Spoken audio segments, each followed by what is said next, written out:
This is my favorite topic to talk about of all time. Do you know what it is? It's copywriting. It's probably because I was an 8th grade English and language arts teacher, but I live for copywriting tips and tricks and hacks. It was one of the first things that I really fell in love with when it came to online marketing, and it's one way that we have used to grow our business. And I want to share a lot of insider secrets today that many entrepreneurs don't want you to know. Some of the biggest entrepreneurs in the business, including things that I've never publicly admitted, I'm going to share with you today. But we're going to talk about the magic of copywriting for educators today. David Ogilvy said, "You cannot bore people into buying your product. You can only interest them into buying it." And then Mary Wells Lawrence said, "The best advertising should make you nervous about what you are not buying." If you need a little information on what copywriting is and how it can improve your teacher business, stick around. You don't want to miss it.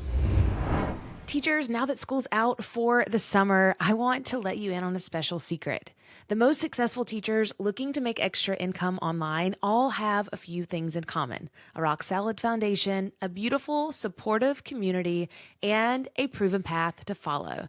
And it's time for you to be able to get it all done. And that's exactly what you're going to be doing this summer inside of the CEO Teacher Membership. Whether you choose to make a bigger impact in the classroom next year, or you decide it's time to let the sunshine on some hidden depths of your heart and influence education in a unique and non-traditional way, the CEO Teacher Membership was made just for you, a vibrant educational rock star who is looking to turn their passion into profit online. The complete CEO Teacher Membership now includes the Teacher Income Challenge plus over 300 on-demand bingeable lessons to help you get started creating your very own teacher business this summer. Every summer has a story, and it's time that you make this one yours. When you're ready to finally make your worth and go from #teacher-tired to creator of your own future, this will be the moment that you always remember. All you have to do is grab your proven pathway for success or be inspired to blaze your own trail, and it's all at your fingertips inside of this one-stop business school for teachers. Grab your poolside summer school seat now by going to caseymorris.com and start making extra income before we close down the doors when school starts back and break into your next school year. And we'll see you inside of the membership. All right, so let's get nerdy for just a second and talk about something that many entrepreneurs don't really want you to know about copywriting. So when I say copywriting, what I mean is how you express what you do using your words. And when you have an online business, as we do as CEO teachers, you have to be really good at expressing your words through not only verbal, using the words to say verbally, but also by writing them down. And no longer can you try to bamboozle people into buying what you have or use just basic, boring copywriting techniques, because what you'll do is you'll just kind of blend in. And that's not what we want here. We don't want to blend, folks. Our CEO teachers are shining. We want you to shine. My life is so much better when you are winning too. So I wanted to share just some insider tips and tricks. I don't know how I'm going to feel about sharing this later, but I'm going to share it because I've always been open and honest with you guys. I love to write. It's one of my favorite things. I've been writing since I was a little girl in a journal. I think it's why I'm obsessed with Taylor Swift and her ability to move people with words. I've studied people and how they've used their words to reel people in, even people in history that haven't been the most likable or haven't been the most memorable. If they had the ability to move a group of people, I've been all for it. I actually, side note, just recently got a new tattoo. Imagine that. I have a lot of word tattoos. You guys know 4 years ago, after our first course launch, I got "The best is yet to come" tattooed on my arm. And I have a quote from my favorite band on my back, and it says, "In my mind, I was a child and it felt good."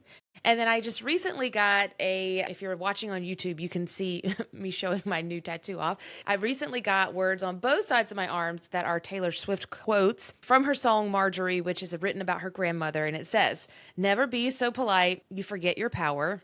Never wield such power, you forget to be polite." And those words just stuck with me so much. And I Obviously, if I like the words enough, I'm going to tattoo them on my body. But I'm telling you all this to say that copywriting is so important because it allows you to leave a lasting impression on your audience. It gives you a voice. It gives you something that people want to cling to. And that's why we always say at the end of every show, the best is yet to come. So I started studying all these people. I love Dan Sullivan. I love Breakthrough Copywriting by David Garfinkel. There's a lot of books. If you guys want to go into that later in an episode, I can do that. But I learned so much. And we started to piece together what we call our brand voice. I say a lot of things that are unique to me. I'm very Southern. I say y'all. I say, let's get this party started. There's a lot of things that I have started to say throughout my years of marketing that have stuck with our audience. There's room for everyone on the playground. And so we created over the years a brand voice guide. And we use that guide with our Facebook ad marketers, with our copywriters, and we now have someone on staff full-time that has transformed into our very own copywriter. Tina, we love you.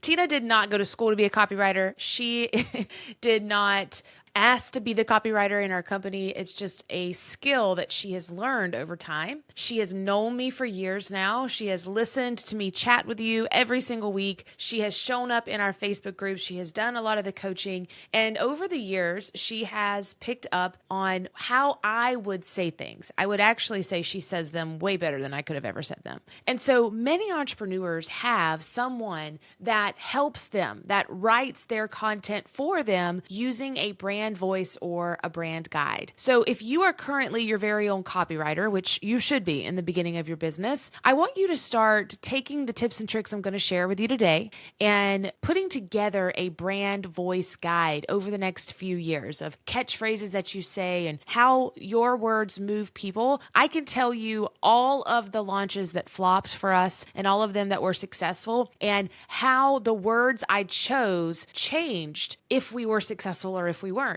What words don't work for us anymore. I can tell you what things we will never say again and what things we always want to make sure that we hit on. And so using what works for you over the years is going to work very well in your business. And today we're going to talk about some of that magic and some of those copywriting tips and tricks that you can use to help make your very own brand voice guide as well. 73% of people admit to skimming rather than reading actual blog posts because readers are only consuming about 20% of content that they see on a page at any given moment right now.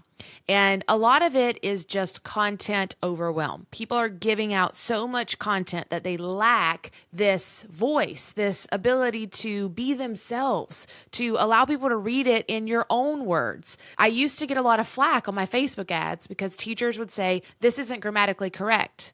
And I would say, I know, I'm just writing like I talk. And I encouraged my students to do that too. It's fun for me to be able to chat like I talk. I'm actually talking to you in my podcast voice right now. My real voice is a lot more Southern and not grammatically correct.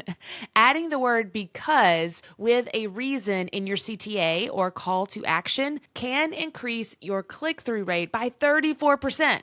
So saying something like, you need to join our membership now because, or you need to buy this back to school bundle because you are giving them a reason to justify their purchase can help you make more sales. 47% of people decide whether or not to open an email based on the subject line alone. We work really hard on our subject lines over here. It's one of our favorite things to do. And I want you to remember that. Subject lines are very important. The sweet spot for headline length is 10 to 13 words. Those numbers attract twice as much traffic. Now, when I say headline length, I'm talking primarily in your blog post, like what your title is going to be. Using a hyphen or a colon in the headline increases click-through rates by 9%.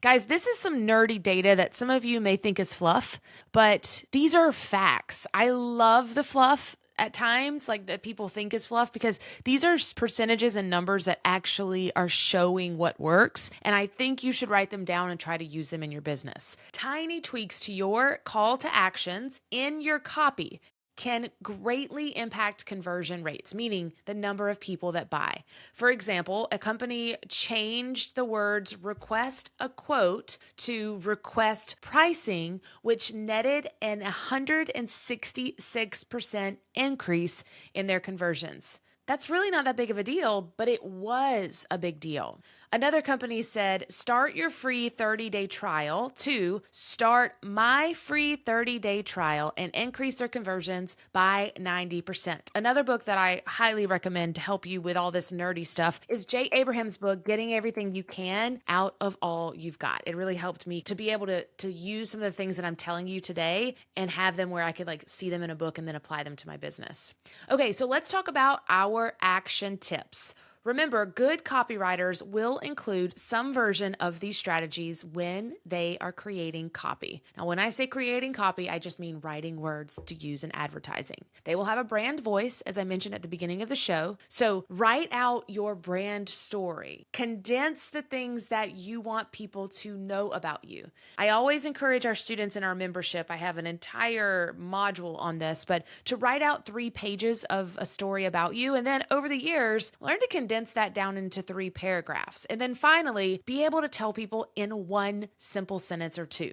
I've been working on my 1 sentence or 2 for years now, but when I got to introduce myself on the Kajabi stage a couple weeks ago, I got so people went nuts. They were so excited about what I did. And I was laughing, they're still clapping. And I was like, okay, let's go. This is exciting. And my simple pitch is I help teachers finally make their worth. We take teachers from undervalued and underpaid in the classroom to taking what they already know and love online and being able to make their worth. And it was all but a standing ovation. It was so exciting because over the years, I've been able to perfect our brand voice. It's okay to use controversial language that appeals to all target audiences, students, parents, or educators. I'm actually scared of it. I don't like to be controversial. I don't like if you don't like me. I still don't. I can't help it. I don't want you not to like me. And so when you're controversial online, people can easily tell you that they don't like you, and that still stresses me out. It'll always stress me out. You can use controversial language if you have thicker skin than I do, okay? Boring, neutral copy speaks to absolutely no one. If I were just to say, I help teachers make money online, that's just boring. It gets lost in the crowd. Real talk will become the backbone of your business. So what are some top phrases or words you say all the time that could be used in your brand voice? I remember when we started saying, I think I got this idea from Jay Abraham's book, Getting Everything You Can Out of All You've Got. I think, don't quote me on that. But he chatted about some of the greatest people of all time and the historians and things, and then the different things that they would say. I'm talking about people from Hitler to JFK to Oprah.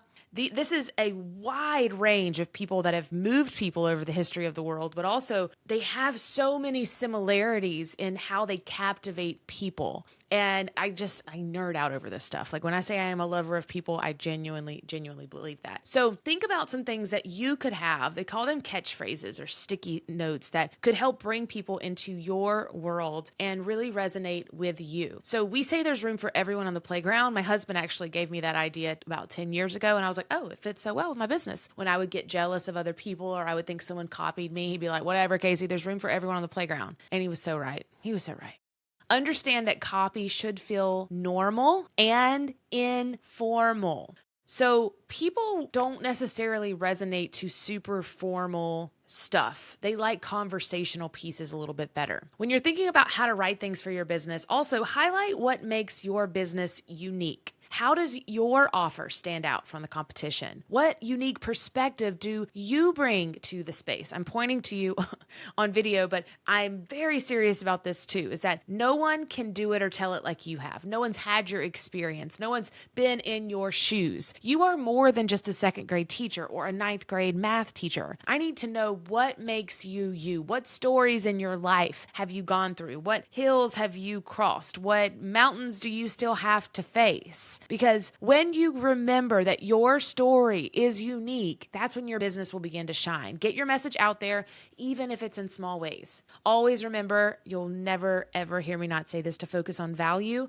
What value does your resource provide to the user, and outline the benefits for joining your programs. Like, they could save you time on lesson plans. And then also text features, which are a great way I used to preach to my 8th graders, and I'm going to preach to you now about it. But text features are so underutilized and so undervalued, and they are so important. A great headline speaks directly to the reader, and it grabs their attention with bold and empowering statements. Remember, this is about your audience rather than you. Your subheadlines should outline the benefits and transformations, and this is how you begin to develop your elevator pitch, the one that I gave to you that I used on stage. I show you in the membership exactly how to do that, but it does just take time. Now, here is the good stuff for today's show. Is great copywriters are going to use these 6 tools to up-level their copywriting toolbox.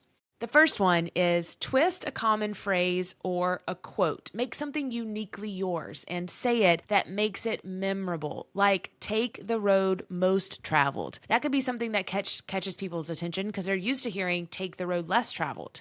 Next is a picture is worth more than a few words. It could be a catchphrase that you become known for, like the best is yet to come. I get so tickled. And I love you all for this. You'll send me messages on Instagram and you're like, so-and-so stole your idea. And it'll be like, it'll be a planner in Target that says the best is yet to come. And I was like, that was totally not my phrase. I just started saying it and we all fell in love with it and we all clung to it. And I say it all the time, but I didn't make it up. I just say it. I can't trademark it, I don't think. So you all are so sweet when you think people steal it, but that's what's great about it. Like, that's what we want. We want people to feel like they are connected to it. It brings familiarity to your brand. We say all aboard the CEO Teacher train. I don't know that I could leave my office now because you all resonate with our train. And that makes me feel good. That's a part of the brand that you feel like you are a part of. Next is the one that I hate the most to up-level your teacher copywriting toolbox, and it is ruffle some feathers. Take a stand and use words, phrases, and content that are unpopular, that spice things up, that get people engaged. I'm not the person to ask about this. I'm really not, because our copywriter will do this in the best way. Like, you can spice things up without pissing people off. Can I just say that? I think that's me being real. I think that you just have to learn what works and what doesn't. I do not like to make people mad. It's just not in my, it's a quality trait that I've had my whole life. And I tend to say what the crowd wants to hear because I want to stay relatable. But often that can hurt you in the long run. So you still have to take a stand, but you don't have to be so in people's face that it ruffles all their feathers, or it could. In fact, if you're tough-skinned and if you're ready for it, your business could go further, faster by ruffling some feathers. But I want to be very clear here. I've done a lot of research on this. That sounded so like I'm smarter than anyone else about it. I'm not. I just mean like I'm just so nerdy curious about it, okay?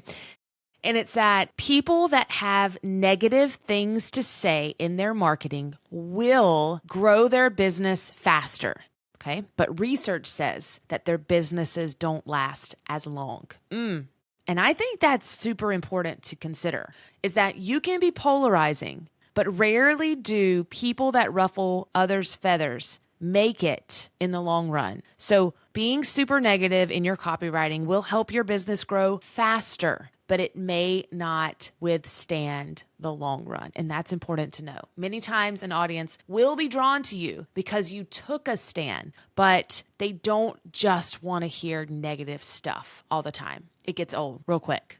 Okay, next, number 3 on the list is short, informal sentences work. Don't scare your readers away and give them paragraphs and paragraphs to read on an Instagram post or on a YouTube post or on a Facebook ad. Keep them engaged and entertained. You are not writing a college paper. It's okay to say things that are conversational based. Skip the niche-based acronyms and verbiage, especially if it's really scholarly. Spell it out in plain language. Number 4 on our 6 tools to help you with your copywriting toolbox as a teacher is optimize the content in a natural way. Strike a balance between SEO, which if you've been watching my Insta stories this week, I hinted about a topic we are going to chat about the entire month of July. And I'm going to tell you here first, it's all about SEO and long tail keyword focused. So be sure to check all those out because that's going to help you have the biggest booming back to school season ever. And make sure that you have a balance between SEO and conversation with your copywriting. Don't overdo the optimization in certain pieces of your copy because it will sound like you are keyword stuffing. It'll be unnatural and it'll be awkward. Number 5 is go for a walk and get outside. Cheesy, we know, but the best ideas come from everywhere, and creativity is inspired by a broad range of experiences. The best ideas I've ever had have been when I've been walking outside, period, or laying in my bed.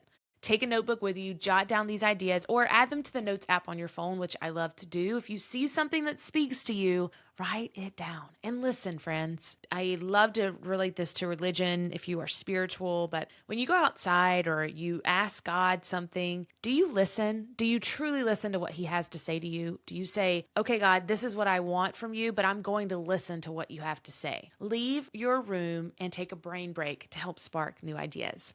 And then number 6 is a bonus concept for your toolkit, and that is the most important thing, is fresh eyes. Get it all out of your head. Go away, come back tomorrow, and edit it with a clear, fresh set of eyes. Always have a rough draft and a polished product. Ask yourself these questions as you edit the next day. Did it make someone gasp? Did it spark a feeling? Does it fit my current marketing strategy? And could I use this long term? Or what is the shelf life of this copy? Here's one little fact that I wanted to end today's show with. Compelling copy draws 7.8 times more site traffic and produces better brand recall. So get to writing and make some progress. And remember that practice makes permanent. Thanks, guys, so much for listening to the CEO Teacher Podcast. As always, remember, the best is yet to come, and maybe that has a new meaning to you now. And I'll see you next week.